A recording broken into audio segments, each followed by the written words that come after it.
نسیم شمال شکایت: شوهر من گوهر مخزن میخواد، پیر شده شانه و سوزن میخواد، مرغ شده دانه و ارزن میخواد، دو زن داره بازم دلش زن میخواد. یه شوهری دارم 90 سالشه، ریش سفیدش تا پر شالشه، هر جا میره بچه به دنبالشه، دو زن داره بازم دلش زن میخواد. دندون نداره دهنش یک دونه، مردنش نزدیکه خودش میدونه، هم خربزه میخواد هم هندونه، دو زن داره بازم دلش زن میخواد. خرخر و پف پف میکنه وقت خواب، تر شده از آب دهنش رخت خواب، آخ که این احمق خانه خراب، دو زن داره بازم دلش زن میخواد. تازه شنیدم که به گوشه کنار، دختر 9 ساله شده خواستگار، تا بمکد از لبش آب انار، دو زن داره بازم دلش زن میخواد.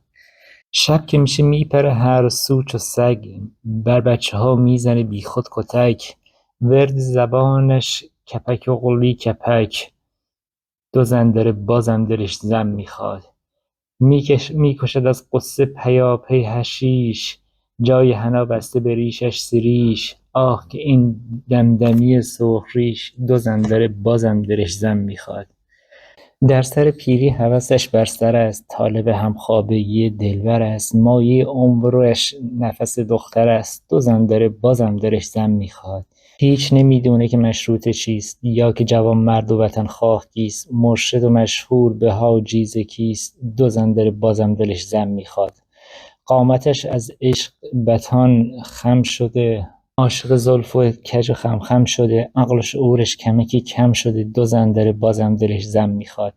پیری ربوده ز سرش خواب را، با کارد و چنگال میخورد آب را، مسخره کرده همه طلاب را، دو زن داره بازم دلش زن میخواد.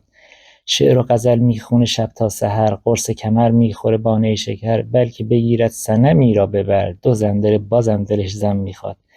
مرد مقدس نزند جفت و طاق، صاحب غیرت ندهد زن طلاق، آخ که این احمق پیر چلاق، دو زن داره بازم دلش زن میخواد.